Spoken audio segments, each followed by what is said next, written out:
Olá, eu sou Júlia Alcântara e você está assistindo ao Mulheres em Pauta, um espaço da TV Câmara para a gente aprender e refletir sobre temas importantes para a sociedade.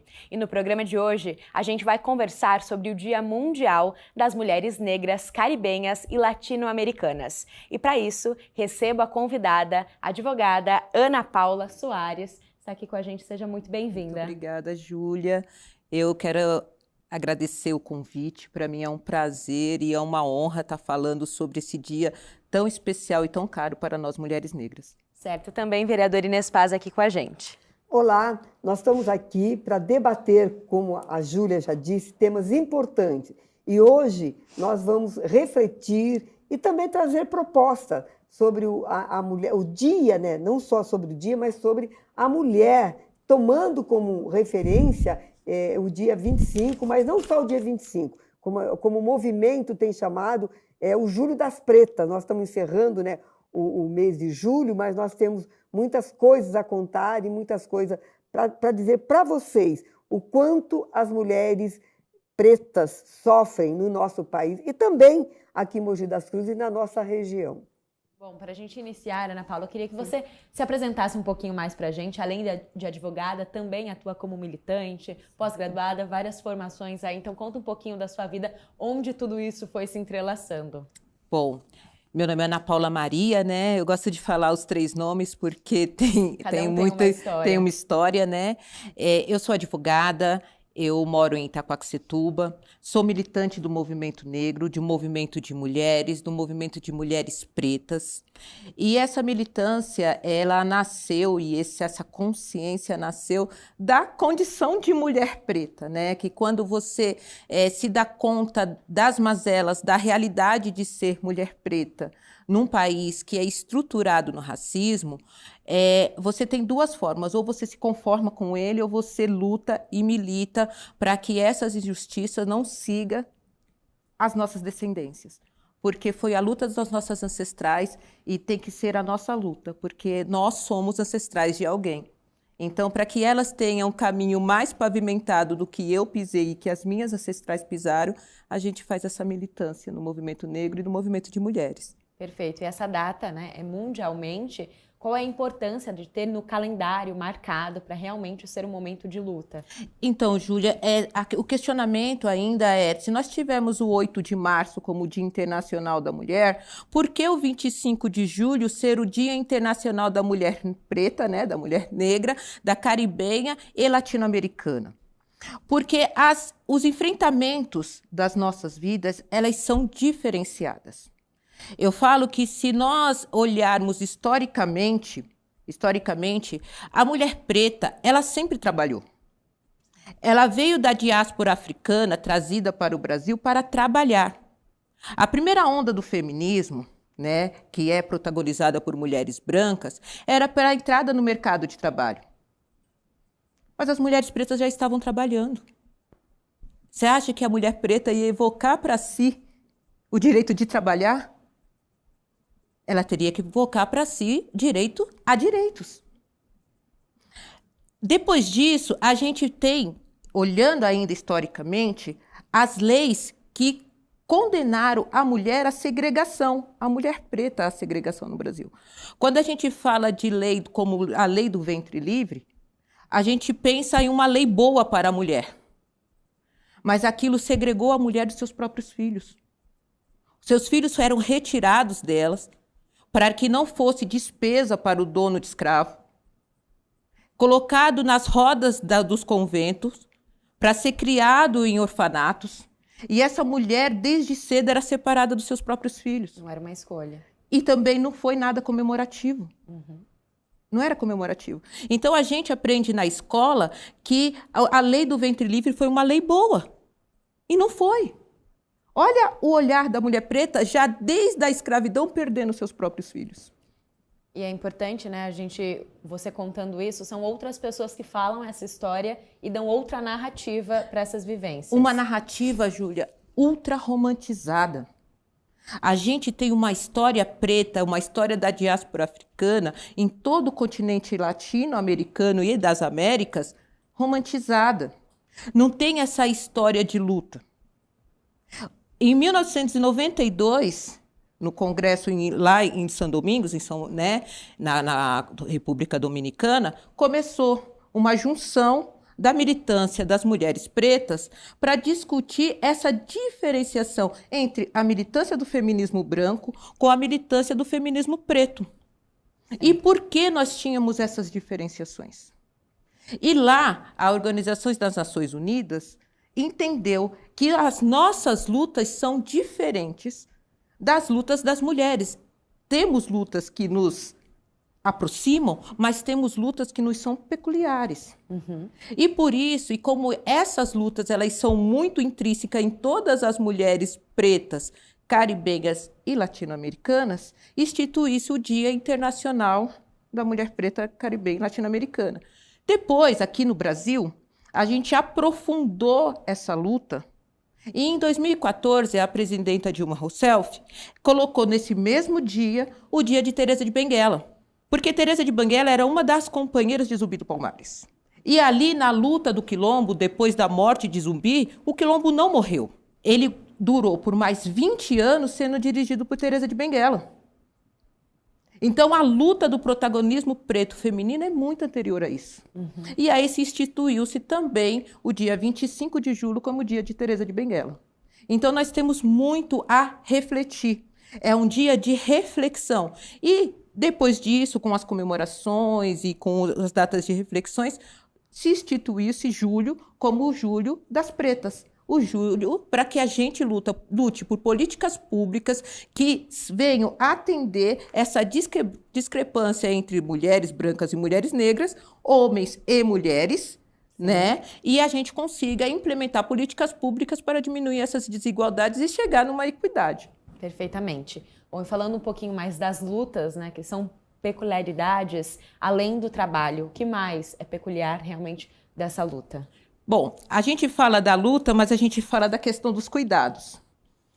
A mulher preta, né, ali na escravidão, ela cuidava da casa, ela cuidava da lavoura, ela cuidava dos filhos, né, dos seus senhores ali. E foi o último bastião da escravidão, derrubado em 2013, com a PEC das empregadas domésticas. As empregadas... 10 anos, é muito recente. É muito recente. Nós estamos falando de uma escravidão que foi abolida em 1888. E somente em 2013, e entrando em vigor em 2014, nós tivemos uma PEC que dava garantias de condições de emprego para as mulheres majoritariamente pretas. E há não muito tempo atrás, há 2 anos, nós assistimos uma mulher ir cuidar do cachorrinho da sua patroa e perder seu próprio filho. Seu próprio filho caía ali no poço do elevador e ela perdeu seu próprio filho. Só que isso é uma história comum, trágica para a mulher preta. A maioria das mães pretas não criam seus filhos. Ela cria os filhos dos seus patrões. A minha mãe, ela teve que nos deixar, nós 3, para cuidar de outros filhos que não eram seus próprios filhos. E muitas vezes esses filhos são levados pelo tráfico, são mortos pela mão da polícia, e ainda hoje, mulheres pretas perdem os seus filhos. Isso é a peculiaridade da mulher preta. Isso são lutas, né? Sim. E a gente chega, né? Não tem como olhar para esse menino do tráfico separado de todo esse contexto, e é o que acaba acontecendo, né? As pessoas separam e tiram, fazem esse recorte. E a gente faz, assim, dentro dos recortes de luta do Dia Internacional da Mulher Preta, a gente tem as discrepâncias salariais. Existe uma diferença salarial, e a gente tem aí, chegando a 1 mês, da lei que sancionou a igualdade salarial entre homens e mulheres, né, que também é um atraso tanto para as mulheres pretas como para as mulheres brancas, né? Nós temos uma lei que determine que quando fazemos a mesma função com o mesmo grau de exigência e qualidade, devemos ganhar o mesmo salário. Uma jornalista branca com um jornalista branco, negro, uma mulher, uma jornalista negra, tem que ganhar o mesmo salário. Isso se chama igualdade. E isso vai fazer um mês, né? Um pouco mais de um mês que foi sancionado no nosso país. Só que dentro desse recorte, o último salário é da mulher preta. Ela chega a receber menos de 1/3 do salário de um homem branco. Ela recebe menos que o homem preto. E ela recebe a metade de uma mulher branca. Sim. Então, assim, a gente fala dos vieses de luta, eles são tão amplos, que muitas vezes somente os movimentos de luta não dão conta. Uhum. Nós precisamos de toda uma cadeia de proteção, uma rede de apoio para que as nossas demandas virem realmente políticas públicas, para que se tornem efetivas, que se tornem exigível. E eu dou um exemplo. Nós falamos aqui da PEC das empregadas domésticas, sim, que depois de séculos de escravidão e exploração, e como disse Maria Carolina de Jesus, no quarto de despejo, que onde se guarda os restos da casa também se aloca a empregada doméstica, depois de mais de quase 400 anos dessa vivência, nós tivemos a PEC da empregada doméstica. Mas em 2017, nós tivemos a reforma trabalhista. E colocou a mulher preta novamente em condição de desigualdade. Então, a fragilidade com a qual esses direitos nos chegam também são facilmente perdidos, por causa dessa falta dessa conscientização. Por isso que a importância de um dia. Sim, para a gente debater esse assunto, né? E até mesmo a PEC das empregadas domésticas não foi algo bem recebido. Eu posso falar assim que o grande estopim do impeachment foi a PEC das empregadas domésticas. Porque você bateu de frente com o patriarcado, você bateu de frente com um sistema econômico que lucra com o trabalho barato e a mão de obra barata da mulher e do homem preto, que fazem serviços domésticos, e você bateu de frente com uma elite que se aproveita. Por que é tão difícil discutir o racismo? Porque o racismo ele dá privilégio para algumas pessoas. E as pessoas não estão prontas para abrir mão de seus próprios privilégios, exceto por conscientização. Por isso que nós temos aqui que falarmos constantemente disso. Porque muitas vezes nós somos colocadas como minoria, mas dos 56% de lares que são chefiados por mulheres, isso foi um dado do IBGE agora, dia 20 de julho, 65% desses lares que estão em situação de extrema pobreza são chefiados por mulheres pretas. Elas são as primeiras a perder seus empregos. Sim. Elas são as primeiras a serem preteridas nas filas de um emprego. Então, a gente olha e analisa que só a lei, afastado de um letramento antirracista, não basta. Nós temos que trazer à população brasileira esse letramento antirracista. Por que nós lutamos? Não ser colocada sempre como a preta raivosa, a Sim. preta que grita, que xinga, que, sabe? Ela luta por direitos e vai colocar como raivosa. Toda mulher preta é braba, né? Se o conhecimento fica só na luta, né, das pessoas que não estão presentes, não vai ser feito nada, realmente. E chegando nas políticas públicas, né, vereadora, vendo a Ana Paula falar, são muitos problemas, né, são muitas coisas que acontecem, mas para realmente existir políticas públicas efetivas, é preciso ter consciência de tudo isso, ter conhecimento sobre tudo isso. O poder público tem esse olhar abrangente? Olha, conhecimento, eu diria que sim. Você falou uma série, né? Ter conhecimento, ter consciência e também ter vontade política.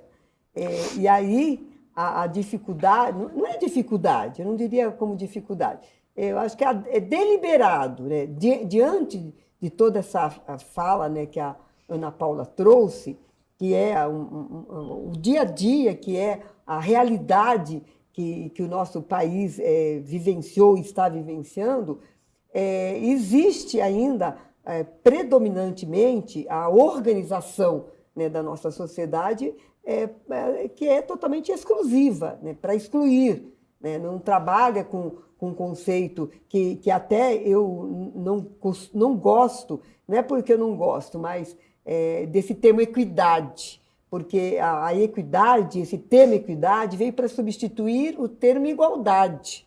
E eu acho que nós devemos sempre trabalhar na questão de mulheres negras, pretas, né, negras, pretas, elas têm que ter igualdade. não equidade, porque a equidade, a palavrinha equidade, quando que ela surgiu? Ela surgiu na década de 90, no consenso de Washington, que estava lá Fernando Henrique Cardoso, e discutindo, né, a nova ordem econômica do mundo, e aonde surgiu essa palavra equidade, que é dar para o povo, dar para aqueles aquilo que eles merecem. Então, quando você fala uma equidade, agora uma equidade, você está... Então, o que ele merece? Então, era a conversa que era sendo feita no país do terceiro mundo, no país do primeiro mundo. Então, dai para os países do terceiro mundo o que eles merecem. O que eles merecem? Uma educação, que era um debate sobre a questão educacional. Eles merecem uma educação de qualidade? Não. Porque, como a gente sabe, conhecimento é poder e o que é preciso ter na educação para os países do terceiro mundo, que eles não querem colocar o Brasil, porque o Brasil, mas em termos de exploração, ele está colocado, sim. Ele tem uma potência, né, de riqueza, de matérias-primas, mas é colocado porque o poder econômico daí domina maior. Então, no sentido seguinte, então, para nós, no caso do Brasil, para nós, né, do país da África, do terceiro mundo, não precisa ter uma educação de excelência, porque para aquela discussão, para ser depois caixa de supermercado, e isso eu ouvi, né, isso a gente ouve, né, ouvi até recentemente quando eu estava na sala como professora. Então, para que investir? Né, para ser depois caixa, para ser, como a Ana Paula disse muito bem, depois vai ser envolvido com o tráfico. Então, para quem se empreender na educação? Então, a educação é fundamental. Então, existe aí uma deliberação no sentido de não ter políticas públicas. Então, conhecimento tem de tudo que acontece, mas delibera as políticas com um olhar focado em outras questões.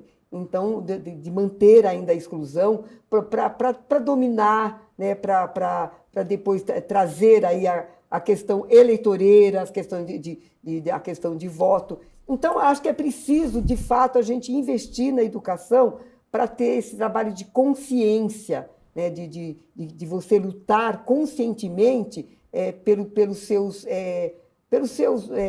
suas conquistas, pelas suas reivindicações. Então, isso é fundamental. Então, isso eu não sinto ainda dessas políticas públicas voltadas exclusivamente. Isso eu não sinto ainda. Eu acho que ainda está muito a desejar. Temos conquistado, claro, é diferente de ver que nem aqui em Mogi, né, na Mogi das Cruzes, no dia 25 de julho, por iniciativa do COMPIR, aí até parabenizar, né, ao Conselho Municipal da Igualdade Racial de Mogi das Cruzes, que fez uma atividade em cima do dia 25 de julho, que tem uma exposição lá no hall da Prefeitura de Mogi das Cruzes, que pegou mulheres que estão na luta, as mulheres que sabem, né, dizer, por que tem esse dia, da importância desse dia. Então, até está fazendo um trabalho bonito que vai até dia 25 de agosto, né, quando vai ter uma sessão solene, tudo isso. Mas são poucos, porque, de fato, o que passa na escola, ainda o que passa na escola, é um olhar assim daquelas leis, como a Ana Paula disse, da lei do ventre livre, dizer, é uma lei boa, porque daí os filhos não seriam escravizados, né? Porque também é uma outra coisa que eu aprendi, que a gente não pode falar, a população negra foi escrava. Ela não foi escrava, ela foi escravizada, né? Ela foi escravizada pelo poder branco, pela elite branca. Então, que os filhos, mas que condições foi dado para esses filhos? É tudo aquilo que ela relatou. A mesma coisa a Lei Áurea, a lei do 13 de maio, porque fez para ter de fato, mas o que fez com a mão de obra negra? Não aproveitou, trouxe os imigrantes. Então, tipo assim, você tem a lei, mas a lei ela não é colocada em prática por uma ótica política, de não incentivar, de não acabar com a exclusão, de não acabar com o racismo. Então, essa é a avaliação que eu vejo. Temos avançado? Temos, mas lentamente, pelo tempo que a gente vive, né, que a população viveu escravizada, e esse rompimento, né, se deu o rompimento mas na prática não teve o rompimento. Ainda a população negra ainda sofre aí as amarras de um trabalho escravo, né, desqualificado, ainda convive com isso. E a Ana Paula vê do outro lado, né? À frente de coletivos, você também tem contato com o poder público. Como você avalia esse posicionamento, né, diante dos questionamentos, diante das necessidades dos coletivos? A necessidade dos coletivos, do movimento negro, né, dos movimentos de mulheres, se dá porque a lei ela é posterior às ações sociais. Se a sociedade não se movimenta, ela não consegue mover o poder público para legislar aquele ato. Então, quando nós falamos de coletivo de mulheres, coletivos do movimento negro e falamos da necessidade de formarmos redes de apoio, de discussão, é para que sejam feitas as exigências necessárias para o poder público para que legisle essas questões. Se nós não tivermos isso anteriormente, é como se nós não tivéssemos a demanda para aquilo. Então, o movimento negro e o movimento de mulheres, eles demonstram essa demanda. Ora, a gente viu que a lei aqui do Dia Internacional, ela veio de 92, de uma discussão de 92. Ela foi promulgada em 2014. Quanto tempo depois começou a se discutir? Porque a ONU ela faz recomendações para os países. Ela não obriga, ela não pode legislar por aquele país. Ela faz as recomendações através das convenções, através dos tratados internacionais. Esses países ratificam esses acordos, eles parcialmente, totalmente, ou eles não aderem aos acordos internacionais indicados. Então, o Brasil só aderiu em 2014 após muita luta do movimento negro. Após muita luta de mulheres, após muitas reivindicações genuínas das mulheres pretas. Então, a necessidade dos coletivos, a necessidade do movimento para que todas as áreas, eu não digo somente para o movimento preto e movimento de mulheres, mas para todas aquelas áreas que são negligenciadas pelo poder público, é crucial. É crucial. E eu falo que quando a Inês, né, a vereadora Inês, ela fala das questões da morosidade do poder público, apesar de consciente da questão dessas discrepâncias que temos, não ter uma legislação mais rápida para atender essas demandas, é porque o racismo estrutura nosso país. Ele estrutura desde a época do açúcar, do café, da mão de obra escrava, e a gente fala assim, se eu fosse continuar falando historicamente, a lei do sexagenário, homens negros não chegavam a 60 anos, mas as mulheres sim. As mulheres conseguiam chegar a 60 anos de idade. Onde elas eram colocadas? Para lugar nenhum. Elas eram jogadas, criou-se os primeiros asilos, porque ali ela passou a ser um fardo para o dono do escravo. Né? Como a criança também tirava ali a atenção da mãe preta, a idosa também. Então, ela era colocada nos asilos. Então, eu falo assim, que a gente tem que aprender a ter esse olhar não romantizado, mas um olhar histórico para a nossa história, para entendermos como chegamos até aqui. E eu gosto sempre de falar, Júlia, assim, que hoje nós estamos aqui não sem luta das nossas ancestrais. Eu falo, se eu carrego a cor preta na minha pele, foi porque as minhas ancestrais resistiram, para que essa cor continuasse na minha pele. E houve resistência, houve luta. E eu olho as lutas, a gente fala das atividades de ofício dessas mulheres pretas com a chegada da imigração europeia, essas mulheres foram lavar roupa, elas foram ser as microempreendedoras tão, né, fomentadas hoje em dia, as mulheres pretas já faziam isso.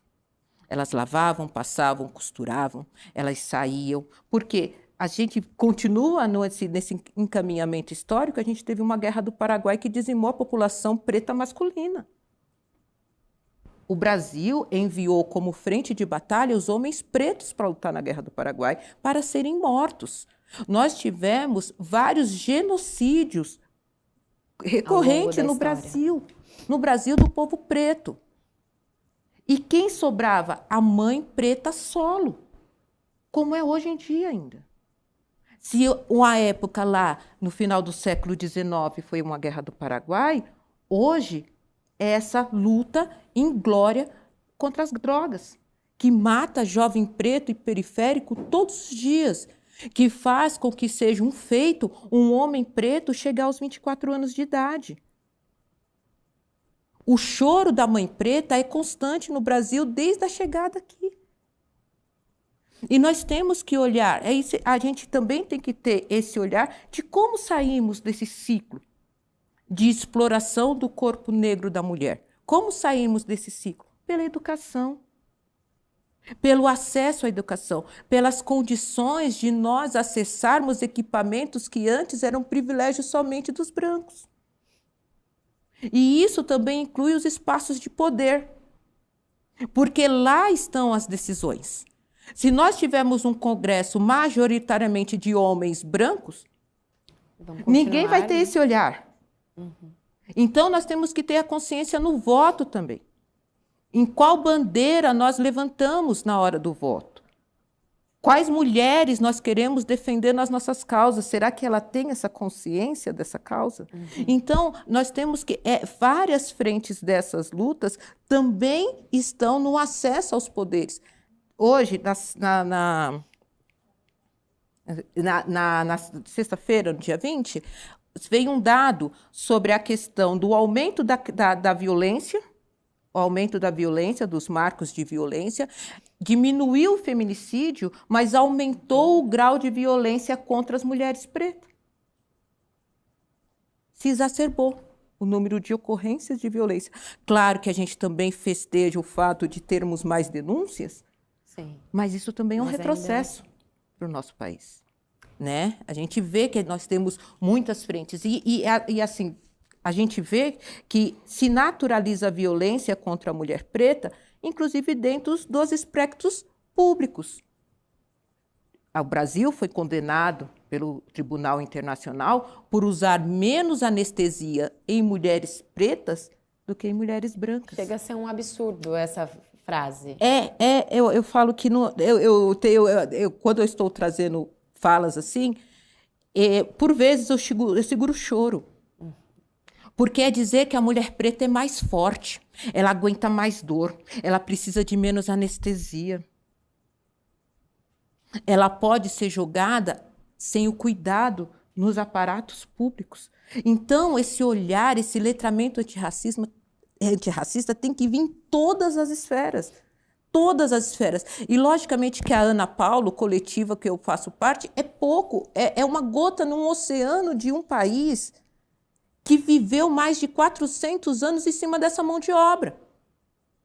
Então, por isso que eu agradeço estar em programas como esse e não dispenso nenhuma oportunidade para que outras mulheres também se levantem e se movimentem, porque é só assim que a gente vai conseguir vencer isso e fazer com que as nossas filhas não sofram as mesmas elas que nós e que nossas ancestrais. Sim.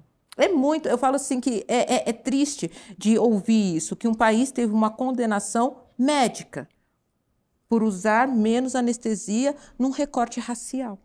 Sim. Né? Bom, e também as pessoas brancas precisam ser responsáveis e ir atrás dessa informação também, né? Não adianta vocês continuarem conversando apenas entre vocês, a informação para ali. Né? Tem uma música que fala que não foi o preto que criou o racismo, né? Quem deveria ir atrás desse letramento seriam as pessoas que criaram Sim. toda essa eu falo que, gente, é uma atrocidade humana. Sabe por quê? Nós poderíamos ter pessoas que estivessem pensando na cura do câncer, nos avanços tecnológicos, científicos, e nós ainda estamos, em 2023, discutindo racismo. Isso se chama atraso social. Eu poderia aqui estar discutindo inúmeras teses de direito, falando de outras questões de implementação de políticas públicas, mas eu estou aqui para falar do racismo, porque nós ainda vivemos esse retrocesso. E você, né, com tantas formações aqui, você realmente, é isso que você falou, poderia estar estudando outras coisas, discutindo outras coisas, levando outras coisas, mas acaba também sendo dado a você isso? Eu falo assim, que eu não posso, enquanto existir, eu tenho que lutar. Eu gostaria de estar fazendo outras coisas. Sim. E eu gostaria de ver tantas outras mulheres pretas como eu, inteligentíssimas, discutindo outras coisas que podem ser discutidas, ao invés de ainda estarmos discutindo racismo. Sim. Ainda estarmos discutindo igualdade entre homens e mulheres. Ainda estarmos discutindo questões de gênero e orientação sexual. A gente tem que reconhecer que isso é um retrocesso para o nosso país. Porque enquanto isso, o mundo avança, as tecnologias avançam, e mentes brilhantes ainda têm que estar discutindo isso, porque nós vivemos nesse retrocesso. Então, é um atraso para todos nós. O racismo faz com que toda a sociedade perca. Sim. Então, se não seja pela conscientização, pelo letramento, seja pela perca financeira que é tida por nós ainda termos que passar tempos e reiteradas vezes discutindo a mesma coisa. Sim, você ainda olhando para esse outro lado, né? Você pode, muitas vezes, deixar de ganhar dinheiro porque você está aqui conversando sobre isso. E o país. Também. O país, ele perde pessoas que estariam dedicando o seu tempo, a sua inteligência, a sua capacidade, porque tem que discutir ainda esses assuntos. Nós perdemos inteligências porque jovens, eles são, pelo racismo, assassinados. Nós perdemos. Porque mulheres são subjugadas e colocadas em serviço subalterno ao invés de estar produzindo muito mais e efetivamente para a sociedade. Gênios que nunca serão descobertos, né? Porque Exato. Não tiveram oportunidade. Exato, porque ainda vivemos num país estruturado no atraso. Bom, Ana Paula, a gente terminou o tempo, mas eu poderia ficar aqui por horas te ouvindo. Muito obrigada. Foi realmente uma aula para todos nós. E então quero te agradecer. Muito obrigada. Júlia, eu quero agradecer a vereadora nesse espaço pelo convite. Eu, assim, fiquei lisonjeada por poder estar aqui. Eu quero agradecer às mulheres do coletivo Mulheres Alinhadas, que também me possibilitam estar aqui falando em nome delas, né? E eu quero agradecer por todas as mulheres que anonimamente fazem essa luta cotidianamente. Eu falo que a luta continua, que nós vamos chegar no momento que discutiremos outras coisas, mas ainda temos o que lutar. E se temos que lutar, não podemos retroceder. E eu quero te agradecer, Júlia, pelo carinho, pela forma muito simpática que fui recebida por toda a equipe aqui. Muito obrigada. Obrigada, Ana. Vereadora, obrigada.